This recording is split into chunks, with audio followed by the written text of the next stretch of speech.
Irei falar neste vídeo sobre polias, também conhecidas como roldanas, e sobre plano inclinado. O que são polias? Polias são máquinas simples e vocês vão ver para que elas servem. Existem dois tipos de polias: as polias fixas e as polias móveis. As polias fixas, como o próprio nome já sugere, são polias que estão fixadas a alguma superfície. Neste exemplo, temos uma polia presa ao teto. As polias fixas, elas servem apenas para mudar a direção e o sentido da força. Um exemplo, eu tenho uma esfera e eu quero elevar esta esfera. Digamos que eu não conte com a ajuda da polia fixa. Então a esfera vai ter um peso atuando para baixo, direcionada para o centro da Terra, e eu terei que exercer uma força vertical para cima que age contra a ação da gravidade. Utilizando a polia fixa, ao invés de exercer uma força atuando contra a gravidade, eu posso exercer uma força a favor da gravidade. Então, eu alterei a direção da força. A força estava na vertical, agora ela faz um certo ângulo com a vertical, e eu alterei também o sentido da força. Ao invés de agir contra a gravidade, apontando para cima, ela está apontando para baixo, está agindo a favor da gravidade. Certinho, pessoal? Um fato importante é que as polias fixas, elas não alteram o valor da força. Como assim? Digamos que esta esfera tem um peso de 99 newtons. Para elevar a esfera, eu preciso exercer uma força no mínimo maior que 99 newtons, ou seja, digamos uma força de 100 newtons. Se esta força é de 100 newtons, esta também será de 100 newtons, porque a polia fixa ela não altera o valor da força, ok? O módulo da força. Ela só altera, novamente falando, a direção e o sentido da força. As polias móveis, por sua vez, servem para diminuir a força pela metade. Então aqui eu tenho uma associação de polias, tenho uma polia fixa ao teto, esta polia aqui, e tenho uma polia móvel. Por que esta polia é móvel? Porque se eu exercer uma força que seja suficiente para elevar esta esfera, esta polia aqui ela se movimentará para cima. Okay? Então trata-se de uma polia móvel. Vamos ver por que ela divide a força pela metade. Digamos que o valor do peso desta esfera de aço seja de 100 newtons. E eu quero deixar este sistema aqui em equilíbrio. Então eu vou ter que exercer uma força para cima de 100 newtons ou mais de uma força, que quando eu some elas, quando eu faço a soma vetorial das forças, eu vou obter 100 newtons, ok? Para poder manter o sistema em equilíbrio. Analisando aqui a primeira polia, eu vou ter duas forças atuando na corda. Eu vou ter uma força de 50 newtons deste lado e uma força de 50 newtons deste lado. Como eu somo aqui, eu tenho 100 newtons para cima e 100 newtons para baixo. Então, eu estou conseguindo equilibrar o sistema. Então, note que a polia móvel ela está dividindo a força pela metade. 50 newtons estão sendo exercidos no teto e 50 newtons estão sendo transmitidos pela corda.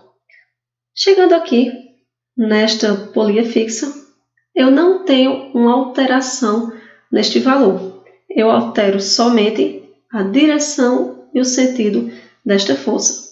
Então, a força necessária para manter este sistema em equilíbrio é uma força de 50 newtons que eu vou precisar exercer na corda, ok? Para fazer com que esta esfera aqui ela fique em repouso. Certinho, pessoal? Vamos ver outro exemplo de polia móvel.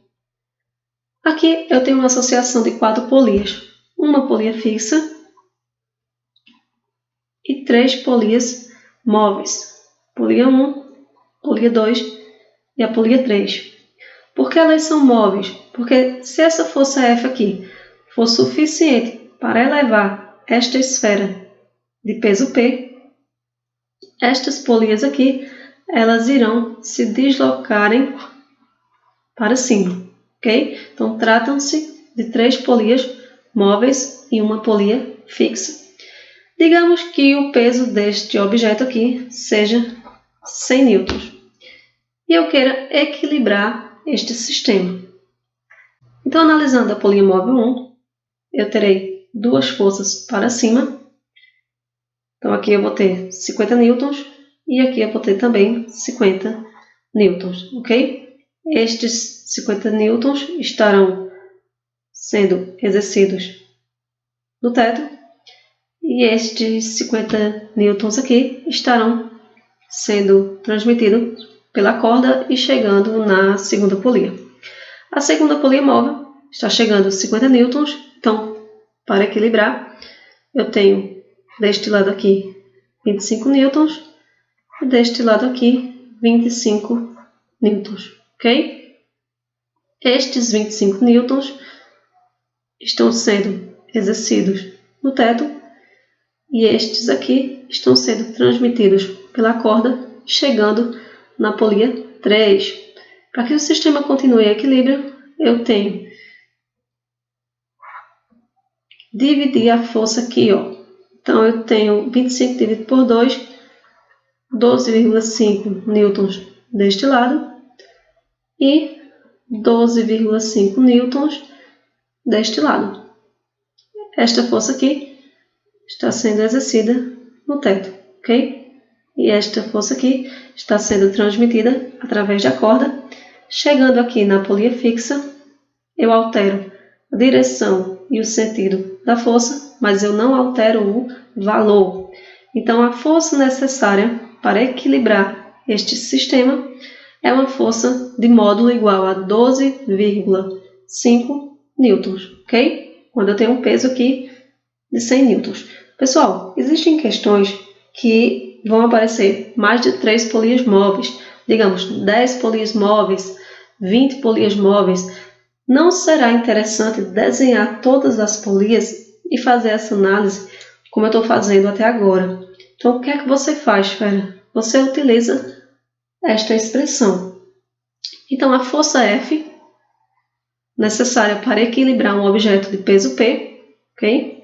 P, pode ser dada através dessa equação.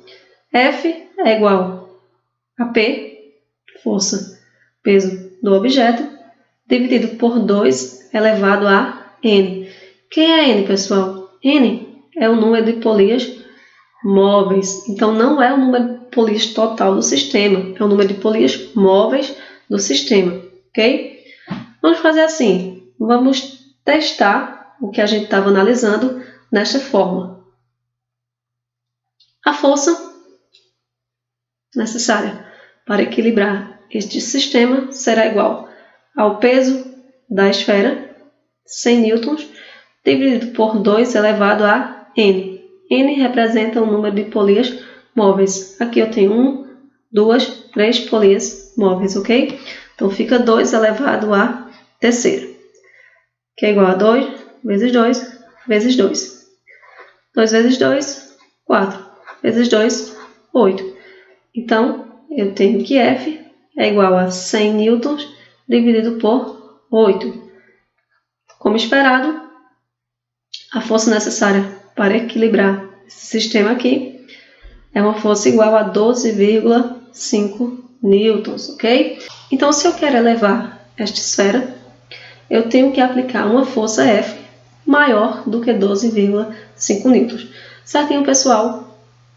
Agora vamos entrar no conteúdo plano inclinado. Aqui nós temos um bloquinho sobre um plano inclinado que faz um certo ângulo θ com a horizontal. Para estudarmos sobre plano inclinado, o primeiro passo é desenharmos as forças que estão atuando no objeto, neste caso, o bloquinho. Desprezando o atrito, eu tenho duas forças atuando no bloquinho. a força peso, direcionada para o centro da Terra, e a força normal, que é perpendicular à superfície do plano. Note que elas estão em direções distintas. Eu irei adotar a direção x como sendo a direção paralela ao plano e a direção y como sendo a mesma direção da força normal, como aparece aí para vocês. Note que o peso ele nem está na direção x, nem está na direção y. Então, o que é que eu vou fazer? Eu vou decompor vetores. Aqui eu vou ter a componente do peso na direção x, px, e aqui eu vou ter a componente do peso na direção y, py. Eu fiz uma decomposição de vetores. É importante ressaltar que, por relações trigonométricas, o ângulo de inclinação do plano, o ângulo θ, é igual ao ângulo entre força-peso e a sua componente py. Certinho? O que é que eu faço agora? Eu vou analisar as forças atuantes no bloquinho na direção y e na direção x separadamente. Em y, eu tenho duas forças atuando no bloquinho. Tenho a força normal e tenho a força py. Pessoal, como o bloquinho não está nem subindo nem descendo na direção y, eu posso afirmar que estas forças elas estão se cancelando. Ou seja, elas têm módulos iguais. O tamanho destes vetores aqui, da força normal e da componente y do peso, py, são iguais, tá? O valor da normal é igual a py. Na direção x, a força resultante atuante sobre o bloquinho será px, a componente x da força peso, tá? Mas como eu calculo py e como eu calculo px, as componentes da força peso? Pessoal, vou desenhar o vetor peso sem alterar seu módulo, nem sua direção, nem seu sentido. Irei desenhar a sua componente py sem realizar nenhuma alteração. Irei transladar o vetor px, tá? Componente x da força peso. Eu tenho aí um triângulo e tenho um ângulo θ entre o peso e a sua componente py.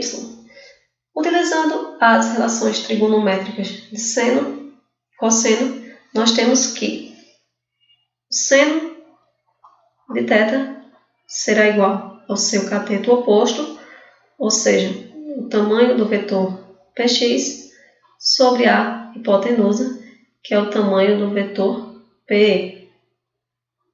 Ok? Passando P para o outro lado da igualdade, eu tenho que Px será igual ao valor da força peso vezes o seno de θ. Certinho? Utilizando o cosseno do ângulo, eu tenho que cosseno do ângulo θ será igual ao seu cateto adjacente, ou seja, o tamanho do vetor py, sobre a hipotenusa. Neste caso, o tamanho do vetor peso P. Mandando novamente o P para o outro lado da igualdade, eu tenho que PY é igual a valor do peso vezes o cosseno de θ. Certinho? Então, continuando nossa análise aqui, no eixo Y, nós temos que a normal será igual a PY, mas descobrimos que PY é igual ao peso vezes o cosseno de θ. Mas quem é o peso? Pessoal, o peso será igual a massa vezes o valor da aceleração da gravidade. Ok? Que expressão utilizar? Vai depender do que a questão lhe fornecer. Se ela lhe fornecer o peso e o cosseno de θ, você utiliza esta. Se ela lhe fornecer a massa, a aceleração da gravidade e o cosseno de θ, você utiliza esta. Continuando nossa análise em x. Em x, nós temos Px. Quem é Px, pessoal? Descobrimos que Px é igual ao valor da força-peso vezes o seno de θ. Certinho? De acordo com a segunda lei de Newton, a força resultante é igual a massa vezes a aceleração. Na direção x, a força resultante é Px. Então, eu vou substituir força resultante por Px, que é peso vezes o seno de θ. Então, vou obter aqui que o peso vezes o seno de θ é igual a massa vezes a aceleração. Mas quem é o peso? O peso é igual a massa vezes o valor da aceleração da gravidade. Ok? Tem massa de um lado, massa de outro. Como trata-se da mesma massa, eu posso cortar. Então, eu tenho que a aceleração será igual à aceleração da gravidade vezes o seno de θ. Pessoal, muito importante, a aceleração atuante em um objeto em um plano inclinado não é a aceleração da gravidade, ok? A aceleração em um plano inclinado é igual à aceleração da gravidade vezes o seno de θ. Significa dizer que essa aceleração aqui na Terra ela vai ser menor do que 9,8 metros por segundo ao quadrado. Certinho, pessoal? Então, pratiquem bastante resolvendo exercícios. E isso é tudo neste vídeo. Até o próximo vídeo. Grande abraço!